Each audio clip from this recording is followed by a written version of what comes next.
Old is gold എന്നാണല്ലോ. Pathanamthitta parliament മണ്ഡലത്തിന് ഒരു ഗോൾഡ് ഉണ്ട്. ശോശാമ്മ സക്കറിയ എന്ന മുത്തശ്ശി വോട്ടർ. പത്തനംതിട്ട ചന്ദനപ്പള്ളി കോട്ടപ്പുറത്ത് ശോശാമ്മ സക്കറിയയാണ് ജില്ലയിലെ ഏറ്റവും മുതിർന്ന വോട്ടർ. ശോശാമ്മയ്ക്കിപ്പോൾ 102 വയസ്സാണ്. 20-ാം വയസ്സിൽ വോട്ട് ചെയ്തു തുടങ്ങി. 8 പതിറ്റാണ്ടായി ഒരു വോട്ട് പോലും പാഴാക്കിയിട്ടില്ല. നല്ല രാഷ്ട്രീയ നിശ്ചയദാർഢ്യ നിലപാട് ചെറുപ്പത്തിൽ തന്നെ വോട്ട് ചെയ്യുന്ന കാര്യത്തിൽ ശോശാമ്മയ്ക്കുണ്ടായിരുന്നു. രാജ്യത്തെ ബ്രിട്ടീഷ് ഭരണത്തിൽ നിന്നും മോചിപ്പിച്ച കോൺഗ്രസിന് തന്നെയായിരുന്നു ശോശാമ്മയുടെ വോട്ട്.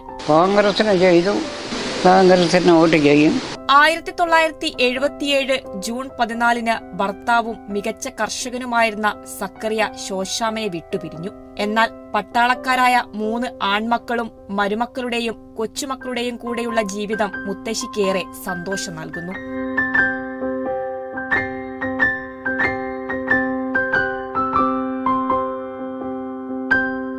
80 വയസ്സിനിടയിൽ കാര്യമായ അസുഖങ്ങളൊന്നും തന്നെ ഉണ്ടായിട്ടില്ല. 5 മണിക്ക് എഴുന്നേൽക്കും. പ്രാർത്ഥനയ്ക്ക് ശേഷം പ്രഭാത ക്രിയകൾ നടത്തും. 7:30 ആകുമ്പോഴേക്കും കുളി കഴിഞ്ഞിരിക്കും. 8:30 ഭക്ഷണം നിർബന്ധം. ഭക്ഷണത്തിൽ പ്രത്യേകിച്ച് നിർബന്ധങ്ങൾ ഒന്നും തന്നെ ഇല്ലെങ്കിലും സമയം അത് പാലിക്കണം. ക്രിക്കറ്റാണ് ശോശാമ്മയെ ആവേശം കൊള്ളിക്കുന്ന കായിക വിനോദം. സച്ചിൻ, ഗാംഗുലി, ദ്രാവിഡ്, ധോണി അഥവാ ശോശാമ്മയുടെ വാക്കിൽ മുടിയൻ എന്നിവരാണ് പ്രിയ താരങ്ങൾ. എത്ര വൈകിയാലും ക്രിക്കറ്റ് കളി ഉണ്ടെങ്കിൽ അത് കാണുക തന്നെ ചെയ്യും. ഇന്ത്യ തോറ്റാൽ മറ്റേ ടീമിനെ കുറ്റം പറയാനും മടിക്കില്ല. ഇപ്പോഴും നല്ല കാഴ്ചയും ആരോഗ്യവുമുണ്ട്.